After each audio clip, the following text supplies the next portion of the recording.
Guys, this is the brand new Canyon Trail Basher from FMS. And not only is this awesome body design based on a prototype police vehicle from Dubai, but under the hood, this thing has a brand new feature that we've never seen before, and it's going to allow us to try something that we've never done before. First of all, this body is designed on the Giath Dubai police vehicle, and I think it looks really, really nice and different from anything we've ever seen before. Its silhouette kind of looks like a Ford Explorer, but it's not, and it looks really unique and really different. To take a closer look at all the scale detail on it, let's get this body off, and to take the body off, we simply need to rotate this latch in the rear and the matching latch in the front, and this awesome looking body comes right off. This body really is cool and is unlike anything I've ever seen before. We've got a full hard plastic roof, hard plastic detail in the rear, a bunch of lights all over this thing, more hard plastic detail in the front, a little driver figure inside the car with a hat on, and then underneath we have the latch posts in the front, the interior in the middle, and then all the electronics for the lights in the rear. This includes a light controller hidden underneath here. This is a new design and I really like it because this body's upside down right now, but when it's right side up, that controller is sitting in a little tray so it's not just gonna fall off its adhesive when we're bashing it. This body also gets its power, ground, and data signals from these magnets. Those magnets automatically latch into the magnets on the chassis, so you don't have to connect any wiring. You can also see this pin which pushes up the body when you turn the latch, and it moves these two catches. Also on this side is that fancy new feature, which we're gonna have some serious fun with in a little bit, doing some stuff it's probably not designed for. In the middle, you can see we've got a bunch of servos, and a steering servo up here, which we'll also take a look at in a minute, as well as a brushed motor, which we're gonna try to upgrade. How easy that motor is to upgrade will depend on how hard this transmission is to remove, which looks like it's just going to come out with a handful of screws. Those 3 screws let this crossbar come out, and this crossbar is actually part of a new chassis design. More and more we're seeing manufacturers going away from the twin steel or aluminum C-frame design and towards these plastic chassis that actually allow for better customization of the parts that attach to them.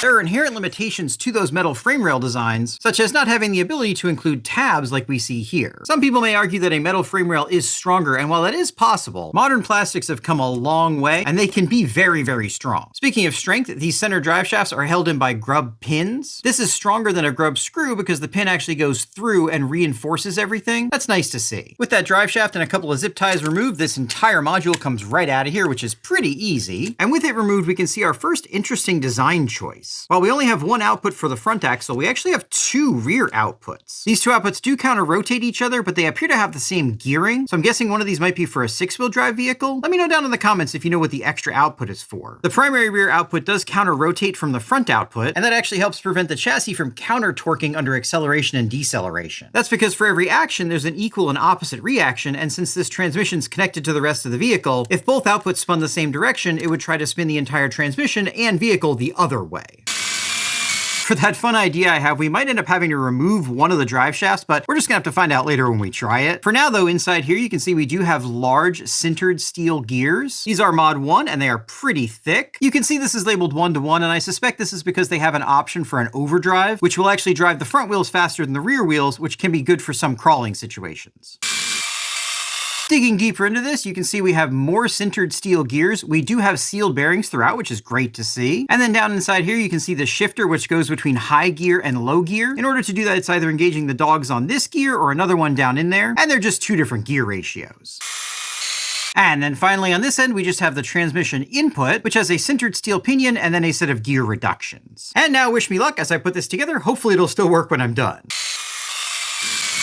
Just like that, and yes, this thing still works smoothly. It seems pretty well built inside and has the most important feature I think any trail rig should have, which is a 2-speed option. I do want to caution you against taking one of these apart unless you absolutely have to. Even a fairly simple transmission like this has probably 40 parts inside of it, including a bunch of washers. And while this very thorough FMS manual does include an exploded view diagram of the transmission, it can still be pretty difficult to put back together. The other thing this manual has is a detailed explanation of this thing's party feature, which is actually hidden behind these rear wheels. Anyone familiar with FMS crawlers is going to be familiar with these wheels and tires. These are a near direct clone of Proline Hyrax tires. In this iteration, they have a medium soft compound and a pretty firm foam that's clearly designed more for trail riding than serious rock crawling, though we are going to try both. The tires are 4.56 inches in diameter by 1.56 inches wide. In metric, that's 0.00016 kilometers in diameter by about 41,910,000 nanometers wide. However, while these tires on a a crawler might look familiar, what's behind them almost certainly won't, and that's a full set of rear disc brakes. But why the heck does an electric RC need mechanical brakes? It's actually an enhanced version of a crawler feature known as dig. Typically, the dig feature on a crawler allows you to either disconnect the rear axle or lock it up entirely. This allows you to drag the rear of the truck around to perform maneuvers when crawling that you wouldn't be able to do otherwise. However, in conjunction with this servo that'll operate one brake or the other independently, and in conjunction with the selectable rear differential, it's going to allow us to lock up one wheel or the other and actually increase the speed of the other one. That should make for some pretty interesting maneuvers, but I've got something even cooler in mind for it that we're going to try later on in the video. But before we do that, we need to take a look at how this awesome system actually works. This is a 4-link with a panhard bar suspension. Interestingly, from a physics perspective, this type of suspension is over-constrained. Because you've got 4 links here, which is a double triangulation, as well as a panhard bar, the double triangulation keeps the axle perfectly centered as it moves up and down, but the panhard bar actually needs the axle to move side to side a little bit as it moves through its range of motion.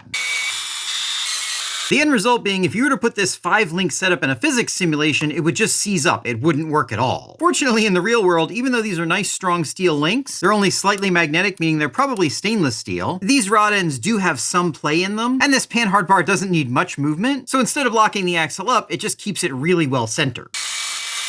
Removing this axle portal and taking a closer look at the brake, we can see we've got a couple of brake discs here with some organic material in there. When you pull this lever, it moves a cam which squeezes them together. They clamp down on this brake disc, which stops this hex. Inside here is a pretty standard portal axle design with sintered gears, and it is nice that they designed these brakes so you can take it all apart without having to take the brakes off. This axle housing adopts a 2-piece design, and while that means you have to take more screws out to get it apart, it also means it's going to be stronger, as there are fewer parts and fewer seams in those parts. The magic of how this dig system is going to work includes this differential. It has a locker, which allows you to run an open differential using the gears inside, or lock everything together for maximum traction. With the differential open, when you lock one side and spin the input, this output's actually going to spin more quickly, so not only will this wheel be stopped, but this one will be trying to go faster than even the front wheels will. That should make for a really interesting effect that I'm curious to check out in a minute. This locker works by physically connecting the side gear on the inside to the outside of the case, and that happens through this clutch right here and this shaft. These gears are all centered on the outside and inside. This is not a sealed differential, and it seems pretty small, but it's important to remember that the final gear reduction happens at those portals, and that final gear reduction is also the final torque increase, so these differentials don't really deal with as much torque as a normal basher differential would. Of course, that's under normal circumstances, and I'm hoping this differential is going to be dealing with some pretty abnormal circumstances in just a little bit.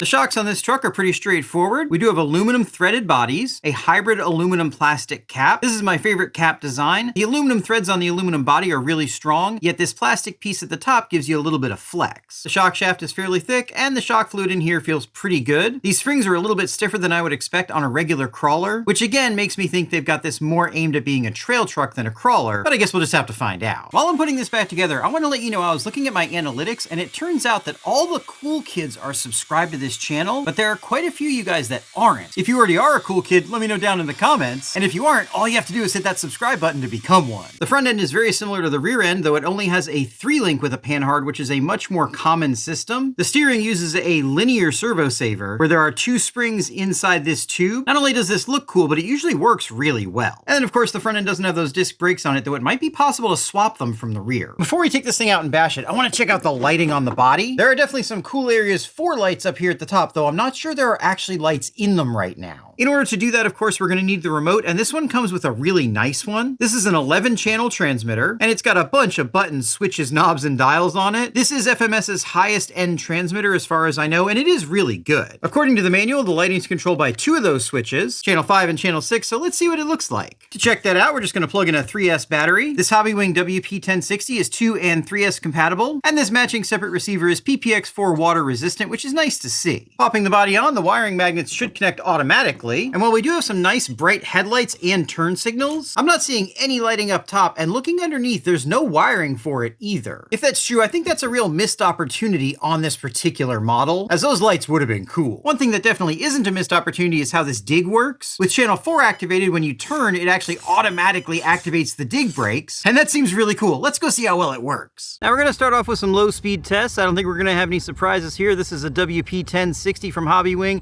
and a standard brush motor, and yeah, yeah, as you can see, in low gear, it definitely can crawl fairly slowly. Control won't be quite as good as what you would get from a brushless FOC system, but it's definitely good enough. But now let's see what its top speed is. Shifting her into high gear, you can see it's definitely reasonably quick for a trail basher. Not the fastest thing in the world, but as a trail basher, especially being brushed, it doesn't have to be. And don't worry, we're gonna be making it quite a bit faster in a few minutes. We've got a full 9 miles an hour here, and it actually feels reasonably stable. It starts to tip, but lets you know it's going to tip so you can correct it, and it doesn't feel too bad at all. I love these solid axle trail bashers. They are definitely a lot of fun, but let's see how that dig system works. With the dig off, I've got the start of the turn marked. We'll do a nice slow right-hand turn here and see what we get. Okay, not bad. With that spot marked, let's go ahead and turn the dig on and see how it is. It's gonna be dragging that inside tire, and as you can see, the turn is much, much tighter. That's about half the turning radius, not too bad. And now for the quick climb test up the ramp, we've got both diffs unlocked. Let's see if we can make it to the top. It's pretty wet out right now, and not quite. You can see we're starting to slip there. Let's bring it back down and lock both differentials. All right, we got both diffs locked now. Let's see what we can do. I expect this to be a little bit better. All right, climbing up to the top, and yeah, we're still slipping, but those tires are wet, but yeah, we made it to the top. And then on the side hill, we're good here so far. Still good, that looks really nice. And then right about there is as high as it'll go without falling over. Now we've also got these new Proline mini ramps so we can do some articulation testing. Let's see how that suspension works. Yeah, it looks pretty good. Let's go see how it handles on the rough stuff though. All right, now the usual word of warning, I am not a crawler, so I'm not gonna be the one that's gonna give you the best idea of how well this thing crawls, though we are on some rocks and it does seem to be working pretty well. Go ahead and lock up those differentials, get a little bit more traction. See if we can't get over this. Yeah, pretty smooth. Overall, it feels really nice, looks really scale. Just about to tip over there. Whoa. See if we can avoid it. Can we avoid it? Ah, getting a little stuck there. See if we can get up and over this. Might knock that camera off. See if we can't adjust our line here. Hang on a second. Our undermount camera was giving the truck a disadvantage. Without it, as you can see, it got right up over that. So we'll just have to forego that point of view. Overall though, yeah, this feels pretty decent from an amateur rock crawler's point of view. It definitely seems to get the job done. It can go down the rocks. It can go up the rocks. These definitely aren't dedicated rock crawling tires, but even on this fairly wet surface, they do seem to work well. And yeah, for basic casual rock bashing, I think you can have fun with this. So personally, I think a truck like this is more designed for trail riding, and this is where it really feels like it's at home. This kind of nice, slow, calm driving feels really good and is a completely different experience to hardcore bashing. If you like to just relax, go slow and enjoy yourself, and you haven't tried this kind of trail crawling before, I definitely recommend giving it a go. You don't need a lot of space to do it, and something like this is very capable and gives you some challenges you wouldn't really have to deal with when you're doing regular bashing. Of course, that includes getting stuck on things like moss. And then of course, if you're in a more urban environment, you might get to bash on someone else's trash. We've got some nice glass bashing going on here. I'm trying not to break this glass any more than it already is. Maybe we'll try that dig for a tighter turn. See how that feels? Oh yeah, she's dragging that tire now, getting around a lot more quickly. And back onto the glass. Bit more urban crawling here. Let's see if we can't get up on this curb. Got everything unlocked right now. Spinning wheels, let's lock it up. And with a little bit of run, yeah, we got right up and over it. So yeah, while this thing's not gonna be a hardcore crawler for basic general bashing around and having fun, I think it's gonna be just fine. But now, let's see if we can unlock its secret weapon. And of course, these mechanical brakes are the secret weapon because I wanna turn this trail basher into a burnout machine. The first step to that, of course, is more power. So we're gonna be taking this stock brush system out and upgrading to a 6S Castle Cobra 10. Most RC cars can't really do burnouts because you can't lock up the front wheels. But since the front and rear portals look basically the same, I'm hoping we can switch the rear brakes to the front on this truck. But if we have any hope of doing a big smoky burnout, we're gonna need wheel speed, and this stock power system just isn't gonna cut it. It's nice to see this motor mounts on slots, so there is some adjustability out of the box. But what we really need is some serious brushless power turning at about 60,000 RPM. One thing I've had a lot of people ask is, why are brushless systems so much more powerful than brushed systems? And most of it comes down to efficiency. A brushless motor has no contacts in it and uses electronics to position the rotor. A brushed motor, on the other hand, doesn't really have any electronic control and just takes energy in and then internally controls it via brushes which contact the rotor. That physical contact introduces resistance, and that resistance reduces efficiency. Also, because it uses physical contacts inside for control, there is no on-the-fly adjustability like you can get with the electronically controlled brushless motor. The other thing is that because these are generally cheaper, they're made lower quality. That doesn't mean there aren't high-quality brush motors out there, but most of the ones we get are going to be lower quality. And for those reasons, a brushless motor is typically significantly more powerful than a brushed motor of the same size. And between this brushless motor and this 6S ESC, I think we're going to have all the power we need. However, now the real question is, can we take those disc brakes and stick them on the front axle? And looking at it, I can see that the front and rear planetary outers are identical. So that means, assuming the internals are the same front to rear, hopefully we can just swap these out. And while it does look like the actual hubs themselves will fit no problem, unfortunately I just noticed that the cable mounts, which are on the front axle, aren't replicated on the rear, so I don't think this is gonna work. I still really wanna do this though, so I think I might have figured out a workaround. How about, instead of swapping the brakes around, we just take the body that normally goes this way and swap it around this way. Of course, that does mean we're gonna have rear steer instead of front steer, but strictly for doing burnouts, that might not be the end of the world and might actually be cool. Fortunately, given the separate receiver, swapping the electronics over should be pretty easy. Just need to pop this old ESC out of here. Just like that. And I think I'm going to try to mount the new ESC as close to the rear or front now as possible. I've actually tried doing these kinds of burnouts before, and one of the biggest problems is having enough traction on the wheels that are locked up so the truck doesn't slide. So to that end, I want to try and get as much weight up here as I can. I'm probably also going to try to put the battery up here. Speaking of sliding, I'm not sure these are going to be the best tires for doing a burnout, but they're on regular 12mm hexes, so we've got a lot of options. Before we do that, of course, we need to see how fast this thing's going to be on 6S, and if it's even going to survive that much power. So let me finish getting this wired up, and let's go find out. Okay, now I tend to doubt we're going to get anywhere near full throttle here, but let's see what we can do. I expect we're probably going to run out of control before we run out of power. We can also try it with the differentials locked if this doesn't work, but let's see how fast we can go. I bet we can beat that 9 miles an hour. Okay, it's actually more stable than I thought it was going to be. That wasn't anywhere near full throttle, though. Let's see if we can get a little bit more power out of it.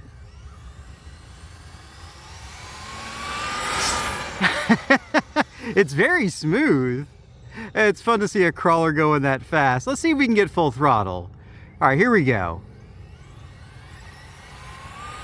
Full throttle. Oh, shit. And back on its wheels. All right, well, I guess we don't need to try it with the differentials locked because we got full throttle there. Let's see what we got. 38 miles an hour. That's pretty good for a crawler. Let's do some burnouts. In order to put this into burnout mode, there's a few things we need to do. First of all, since we're going to be running the truck backwards, we need to switch any two of these wires on the brushless motor. If you find that your system's running backwards on any brushless vehicle that isn't sensored, you can do this as well. It doesn't matter which two wires you switch, as long as you switch any two wires, it'll start running the other direction. Next, since we don't want these wheels spinning and we don't have the ability to disconnect them in the transmission, we're going to take the rear drive shaft out, just like that. Don't forget, this is now the front drive shaft. And then finally, I need to rewire this servo so it will apply the brake whenever I want, rather than just when we're turning. I'm just going to do that by moving some wires around in this rat's nest. By the way, as you can see, we ended up using a different 6S ESC. I forgot I'd actually killed my Castle Cobra 10 in a previous video, which is why it's in this bag. Of course, if you like seeing me kill my stuff so you don't have to kill your stuff, now's a great time to subscribe because we do it here all the time. So now with the front brakes off, it drives around like a fairly normal, if rear steer vehicle, but it is definitely drivable. It's a little bit funky. It's actually easier to control than I thought it would be, though. Kind of an interesting design, but now if we lock up those front brakes, hopefully we can do a burnout. Oh, it's dragging the front. It's got a little too much power. Let's see if we start out a little slower, we can get it to go. No, it's picking up the front end still. I've got weight in the front end. It wants to wheelie too much. Okay, this isn't quite working the way I hoped it would. Maybe we need to put a little bit of weight on the front. All right, we've got some extra weight on the front. Let's see if we can keep that nose down now. Kinda. All right, let's try a burnout box style with a little bit of water underneath those rear tires. There we go. Well, we made some marks. Ignore the big water bottle in the front. I want to see a burnout. Okay, we can control the direction with the rear tires. That's really nice. All right, one more try with something even more solid to block it. This is harder than I thought it would be.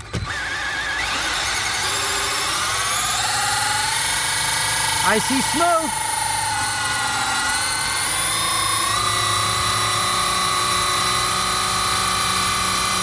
I see rubber.